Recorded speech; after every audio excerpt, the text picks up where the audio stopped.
for the World War II, all the worlds and things that our company had. That, I was with this outfit of, I think it was 14, 15 men. That, now this is quite a while ago, so I don't know if think any of them left. And it's an awful lot I can't remember. So I'll do the best I can, but they're going to kind of help me along.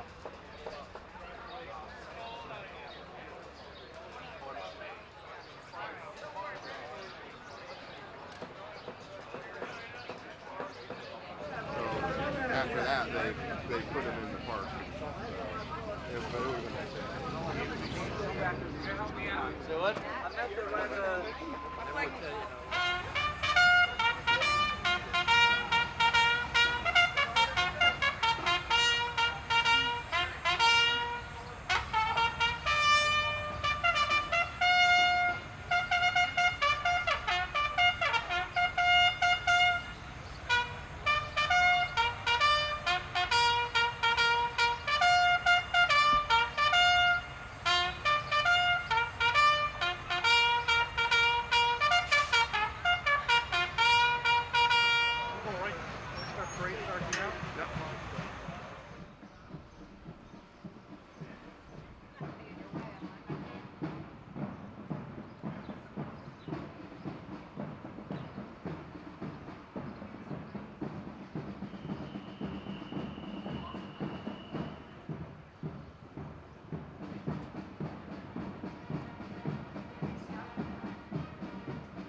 Test 1, 2.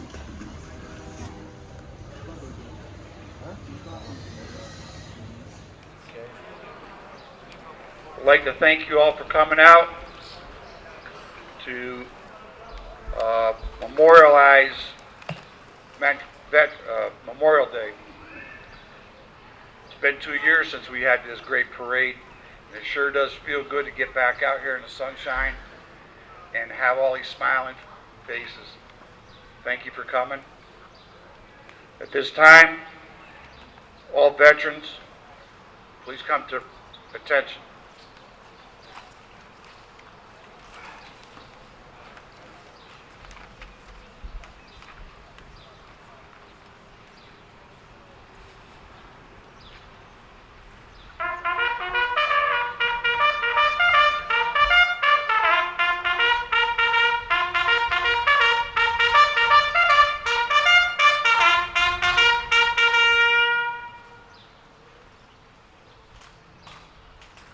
National anthem.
This time I'm going to ask Commander of Post 1314 VFW to come up and lead us in a Pledge of Allegiance. Joe Dravitt. Good morning. Veterans, hand salute. I pledge allegiance to the flag of the United States of America and to the republic for which it stands, one nation, under God, indivisible, with liberty and justice for all. Thanks, Joe. You're welcome. This time I'm going to ask our pastor, Rich Howland, to lead us in an invocation.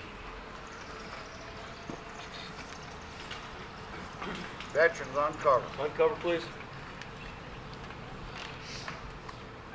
Whether we call you God, Jehovah, or Allah, Great Spirit, or by any other name, we know you and thank you for your presence here today. Because an invocation is a request of you, we ask this, that you remain with us during our time here today in memory of our comrades who have fallen in the cause of freedom and democracy and the ideals of the Republic of the United States.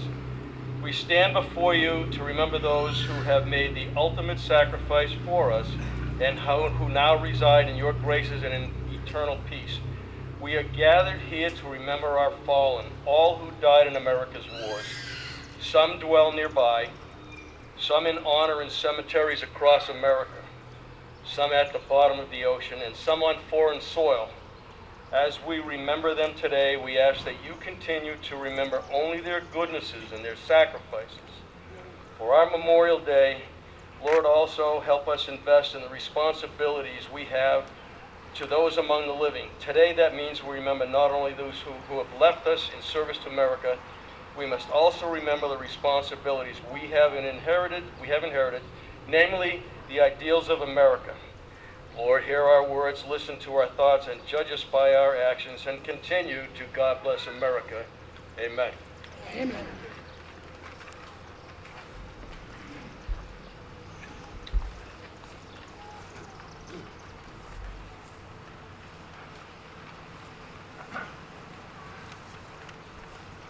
This time I would like to introduce Mayor Kamal Johnson of the City of Hudson.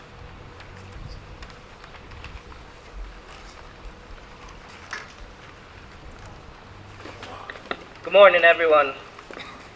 I want to welcome you here today. I'm glad that we get to do this in person. This is actually my first time since being mayor, being able to be out here in person at this type of event. I want to honor our veterans who are here, the family of veterans that are here as well, our high school band who always shows up and does an amazing job at events like this. Thank you. I want to talk about, as you walk through Warren Street and you see all the banners of veterans, some fallen, some still walking through our county, and the pride that comes from that.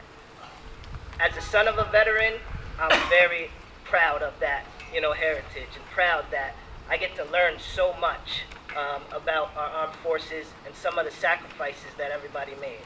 I want to thank Holly Tanner, who I'm not sure if here today, but I had a friend who lost his father about 6 months ago. And his father was, a veteran, and he was all about the armed services. And when his family lost him, they didn't know really what to do.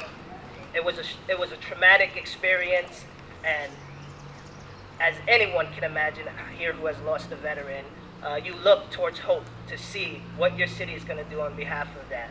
And she sponsored one of those signs for that family, and they were able to relive and see their family member hanging on the streets of our city on Warren Street. So I want to thank Holly. I want to thank our veterans and everyone that shows up for you.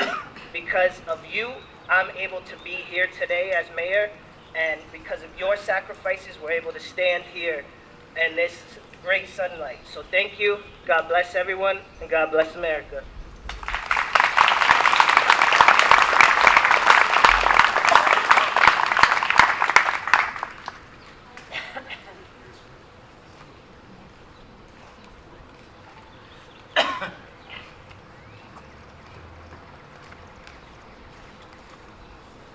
During this time of Memorial Day, many of us visit the cemeteries in and around Columbia County. Many of us get the chance to visit cemeteries of Arlington National Cemetery, Saratoga National Cemetery, where our veterans are interred.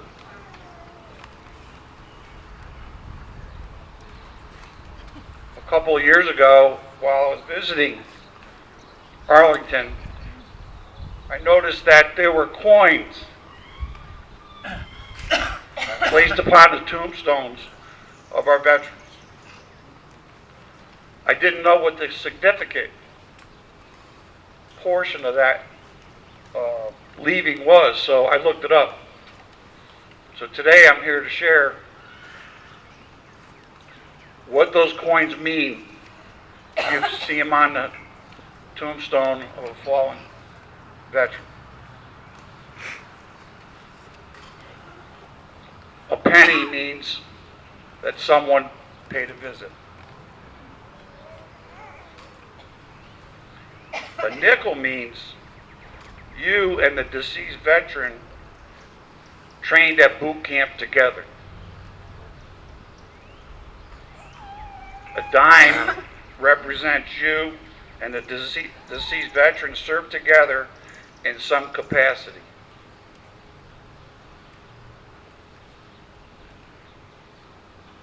A quarter is very significant.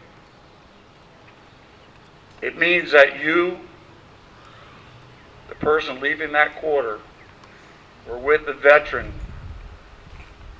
the day they died in combat.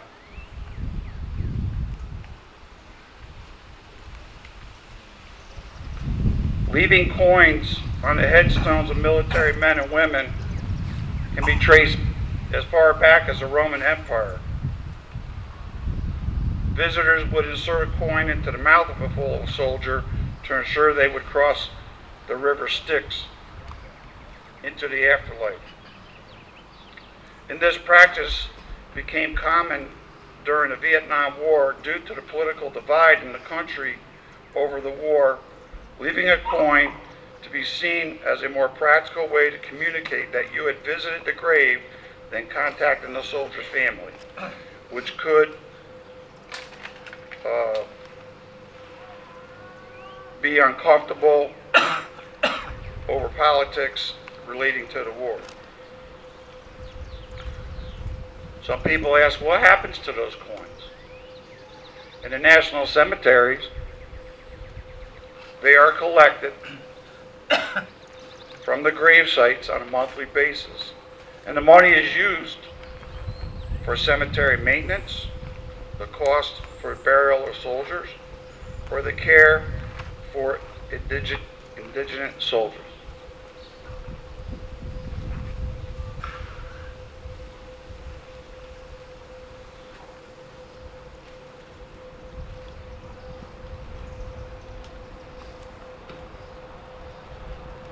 At this time, the Hudson High Band will play the Navy.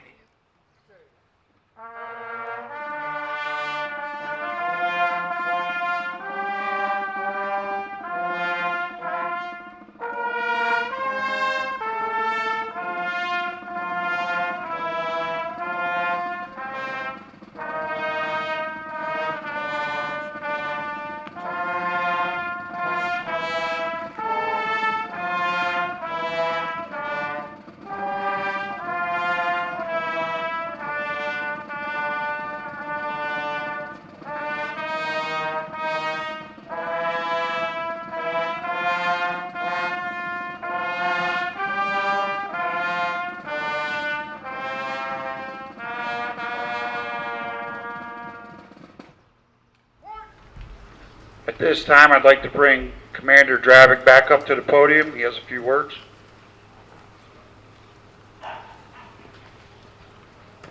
Thank you, Commander Coons. This past Veterans Day, I got up here and I said, no one does more for the U.S. veteran than the VFW and the American Legion. As of today, we now have a burn pit registry.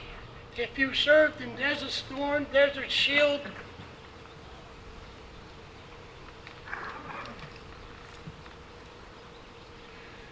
New Dawn, Iraq Freedom, and Enduring Freedom, you need to sign these registries. If you know any veteran that served those times, they need to sign the registry. Asthma, COPD, emphysema, bronchitis, and other ailments follow this thing here. We now have a caregivers bill in the Senate right now. HR Bill 6823. They want to raise the caregivers percentage up to 100%, which what happens here is these people take care of our veterans who are homebound. They can't take care of themselves. We have the PAC Act. HR 3967. This pertains to all wars, including our Gulf War veterans, from toxic chemicals, World War II, Korea, mustard gas, Vietnam, Cambodia, Laos, Thailand, Japan,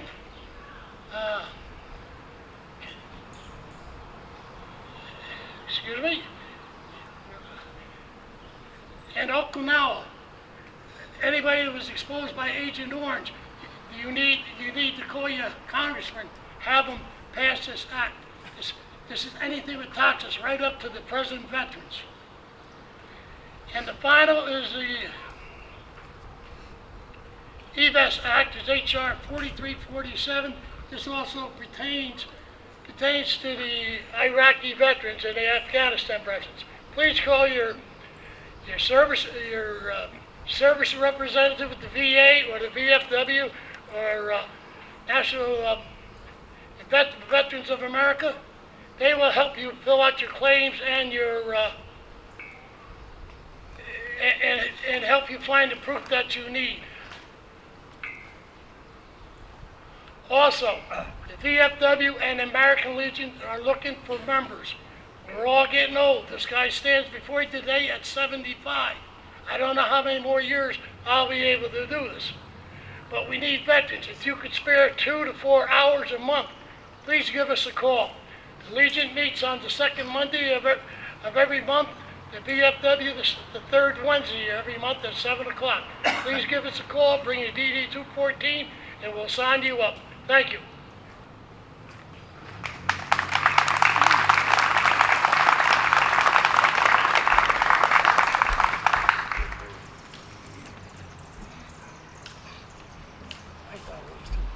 Scott, you're going to read the Gettysburg Address? So at this time, Scott Verwald, he's also our instructor for the Hudson High Band, is going to read the Gettysburg Address.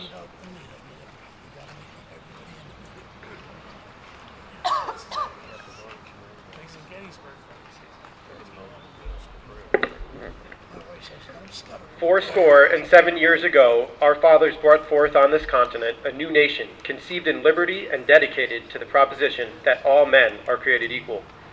Now we are engaged in a great civil war, testing whether that nation or any other nation so conceived and so dedicated can long endure. We are met on a great battlefield of that war. We have come to dedicate a portion of that field as a final resting place for those who have here gave their lives that the nation might live. It is altogether fitting and proper that we should do this. But in a larger sense, we cannot dedicate, we cannot consecrate, we cannot hallow this ground. The brave men living and dead who struggled here have consecrated it, far above our poor power to add or detract. The world will little note nor long remember what we say here, but it can never forget what we did here. It is for us the living, rather to be dedicated here to the unfinished work which they who fought here have thus far so nobly advanced.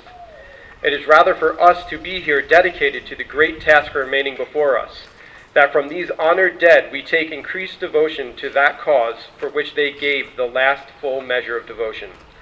That we here highly resolve that these dead shall not have died in vain, that this nation under God shall have a new birth of freedom, and that government of the people, by the people, for the people, shall not perish from this earth. Abraham Lincoln, November 19th, 1863.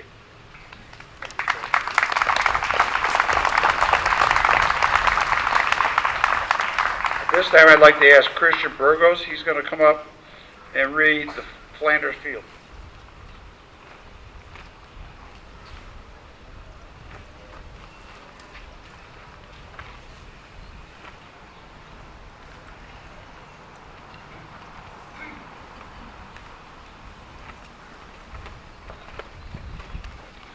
In Flanders Fields the poppies blow between the crosses, row on row that mark our place. And in the sky the lark still gravely singing flies scarce here, heard amid the guns below. We are the dead. Short days ago we lived, felt dawn, saw sunset glow, loved and were loved, and now we lie in Flanders Fields. Take up our quarrel with the foe, to you from failing hands we throw the torch, be yours to hold it high. If ye break faith with us who die, we shall not sleep, though poppies grow in Flanders Fields.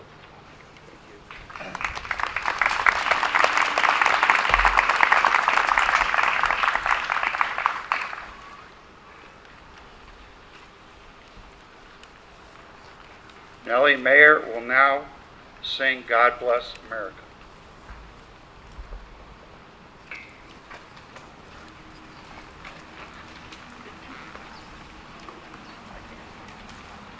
God bless America, land that I love. Stand beside her and guide her through the night with the light from above.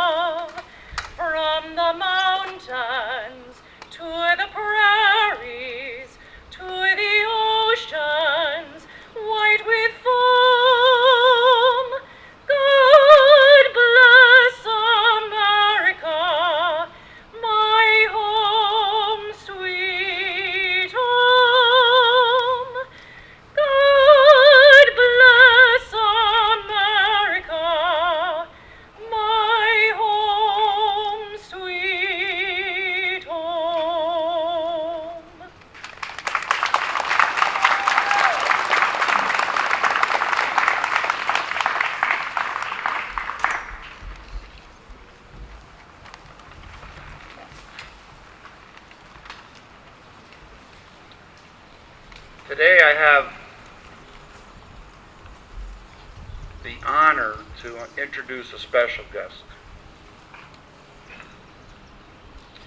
It is rare that people can be connected with history, and rare indeed to be directly connected with history from a century ago.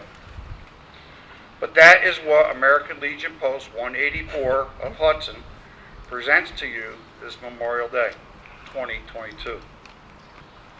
Usually at this point in our program, we offer a guest speaker who shares his or her experiences as they relate to those who have defended this nation and thus the history and values that make Memorial Day what it is and what it means.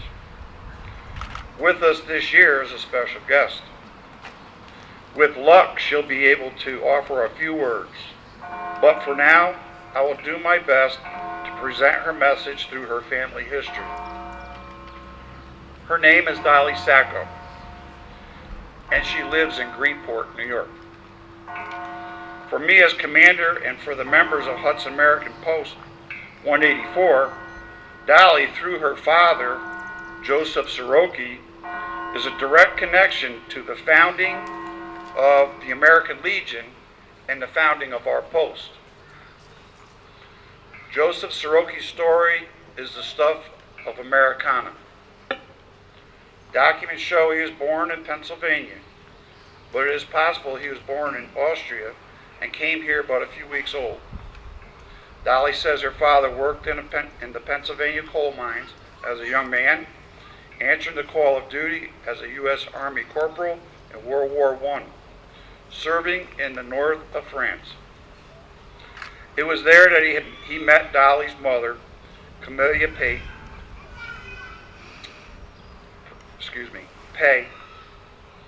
At the end of the war, the two were married in France twice, as was the custom, once in a church and once at the American consulate. Here is where the history of which I spoke comes into play. From the 15th to the 17th of March, 1919, just 4 months after armistice was ending the hostilities was signed, many of the American veterans were still in Europe, met in Paris. 1,000 officers, enlisted men, and delegates were there. They came from all units of the American Expeditionary Forces as World War I troops fighting in Europe were named. One of them, Joseph Sirocki, Dolly's father, was there as well. Over the course of that first 3-day convention, the American Legion was born. The objective was to provide support and assistance to the thousands of veterans trapped in Europe awaiting shipment home and in the years that followed. Corporal Sirocki opted to stay in France, working as a civilian employee of the U.S. Army, and built a life and a family with his wife and 7 children. Until the German army came through again at the start of World War II. Joseph tried to get his family to the U.S., but was not successful. He and his son were taken prisoner by the Germans as forced labor to work on aircraft. Others were placed in refugee camps as political prisoners. Americans living in France, prisoners as Americans living in France. Dolly recalls conditions being so poor that everyone was sick all the time. Some were taken to the infamous Buchenwald death camp, but survived, and the family was reunited after the war. At that point, Joseph made it clear that it was time to move to the States. First to New York City via ocean liner to SS Washington, and then to Columbia County, where he and much of the family worked on farms. Dolly says they first located in Clobbeck with Dad and her brothers working at the Martino fruit farm. Dolly says that her father always was proud of his service, but like so many true veterans, never discussed his past. He was likewise proud of his involvement with the American Legion. Years after his passing, and after his wife's passing in 1986, Dolly found a treasure trove of historic documents, including his service and discharge papers. Included was many years' worth of Legion membership documents and photo, plus his original American Legion cap, which, along with other items, Dolly donated and are now on display at the Hudson American Post, 184. It would do a disservice not to mention that Dolly's late husband, also named Joseph, was a World War II Navy combat veteran serving at the assault on Okinawa, plus a son and a granddaughter, also Navy veterans. This is an American story that reaches back, far back, 100 years, spans 2 continents, 3,554 miles. Yet it is here now with Dolly Sacco. She says it may be difficult to speak for long, but I ask you to welcome Dolly and all her American legacy to this Memorial Day ceremony. Dolly Sacco.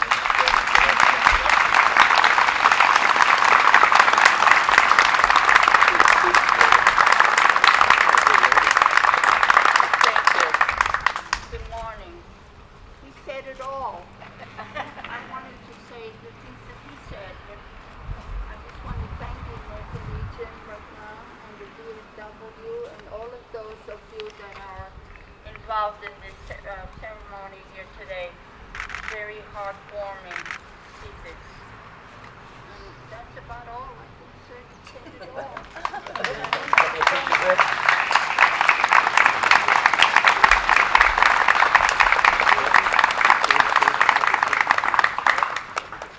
Yes. Anybody like to get a couple of photographs? You could step forward and get a couple of good shots. Dolly is signing for $100 each. I'll donate it back.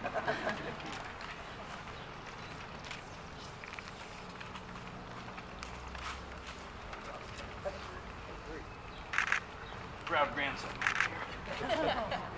It should be up there.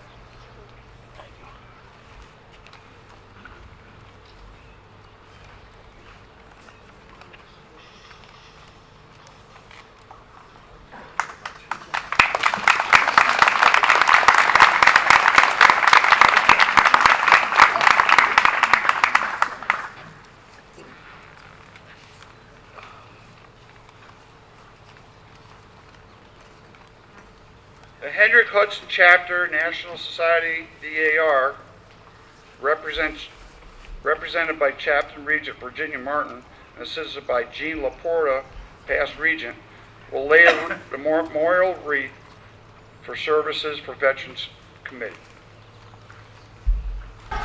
Arms! Present! Arms!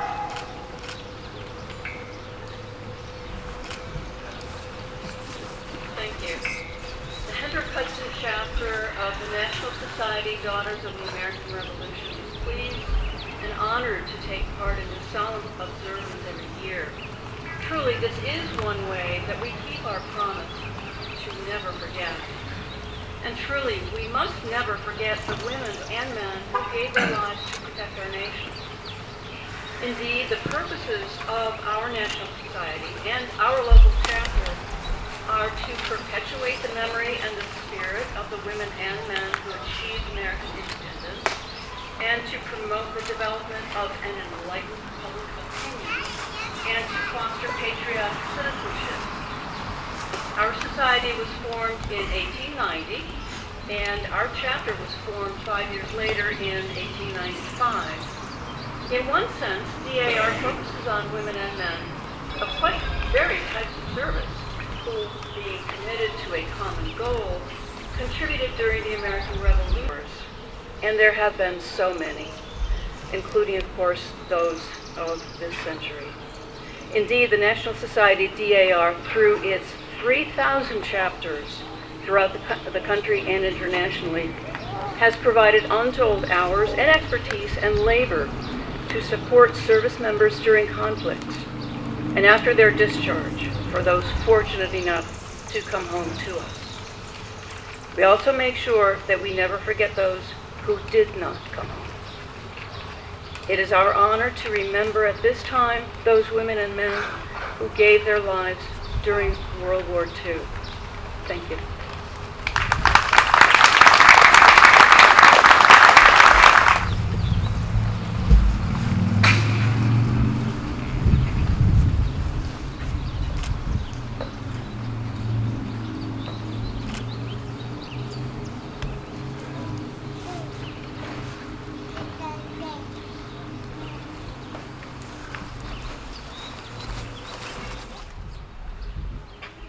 This portion of the program, I have several volunteers, and we will read the names of each member from Columbia County who gave their ultimate sacrifice during the specific war period.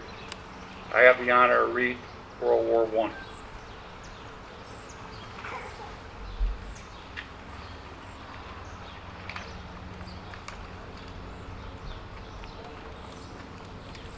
Joseph Barneck, Wella Bingham, Hubert A. Boucher, Theodore Bob Bender, Richard Clayton, William Cruz, Arthur V. Crago, Dennis T.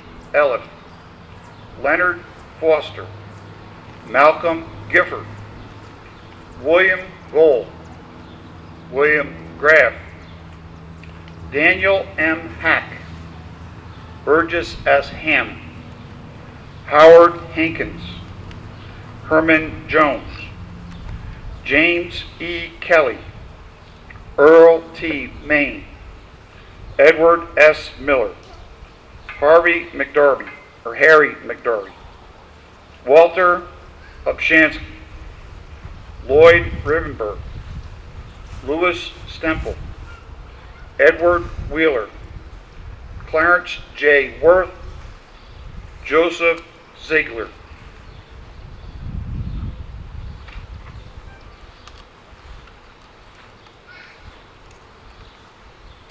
David Olvencia will read half of World War II. Good morning. I start off with John Bausch, Crawford Bain, Wallace Bless, Alan V. Bordeaux, Dominic Cavalieri, Donald Campbell, Leonard Chester Nino, Clyde Clausen, Joseph P. Conte, Anthony J. Cordato, James Crispino, James D. Davis, Harry D. Dingman, William E. Dunspaugh, William C. Everts, Russell Fingar, Harry Finn, John A. Fino, John Fitzgerald, Edward Fournier, Kenneth Brenner, Paul Flick, Peter Halstead, Martin J. Healy, Frank L. Hallenbeck, Beard F. Hauver, John E. Hermans, George Hermans, Ernest Hewitt, Edward Holdridge, Edward Holsapple, James D. Holleran, and Charles Hubbard. Thank you. Bill Fisher will read the second half of World War II.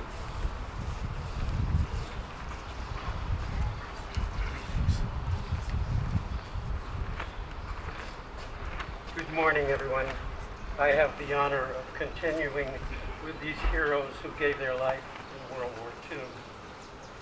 Chester Ystrombeck, Herbert Johnson, Sherwood Kells, Jacob Cohen, Stanislaw Leck, Frank Logan, Raymond Moe, Michael Mahoken, Robert Meisner, Floyd E. Metz, Paul Myers, Roger McNamee, Claude Myers, Leonard C. Oram, Frank Kopecki, Burton Poucher, Cyrus E. Sweet, Harold R. Sweet, Matthew Skirsu, George Shook, John Stefanski, William Trovers, John Thomas, Philip DeCasey, Henry Teeter, John P. Wolfe, Edward M. Whitco, Michael Wasik, Arthur J. Whitbeck, John J. West, Thomas Williams, George Dunham, Vernon Funk, John R. Igo, and Ralph Coxon.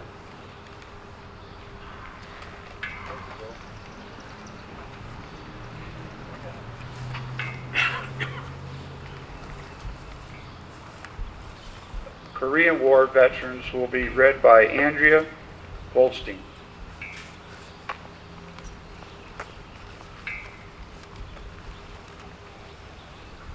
Good morning. I will now read the names of those we lost in Korea.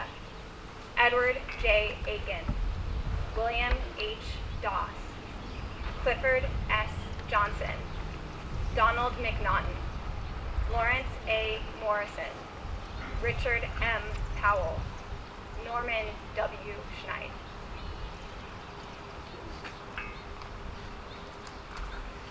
Roger Nealon will read Vietnam, Beirut, Iraq, and Afghanistan.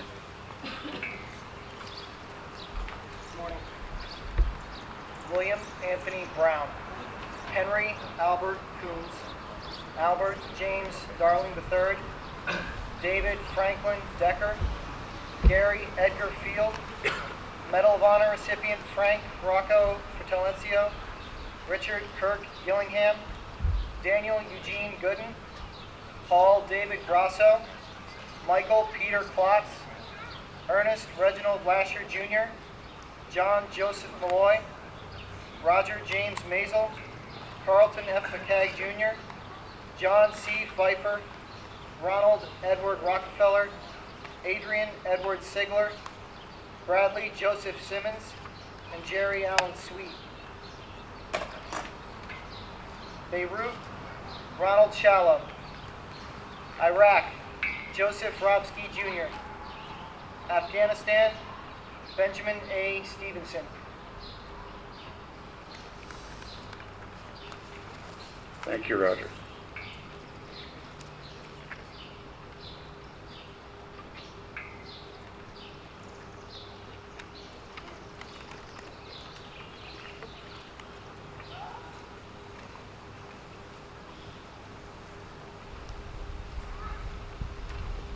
Before I end our services today, I would like to say a special thanks for all the people that helped us put almost 3,000 flags in the Hudson Cedar Park Cemetery this past, for the last couple of weeks.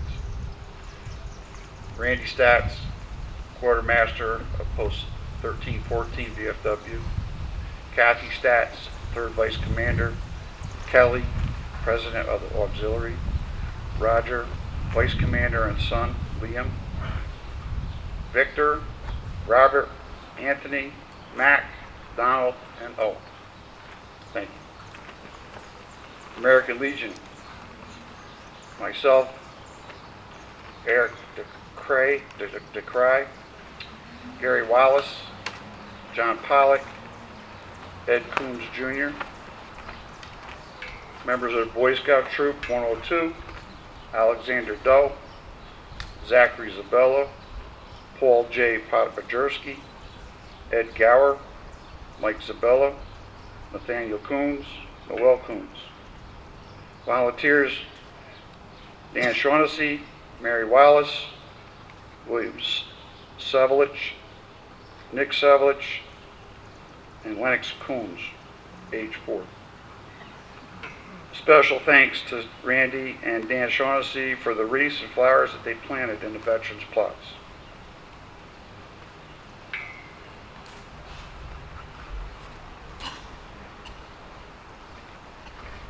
All veterans, Port!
keeping this nation the land of the free and a home of the brave.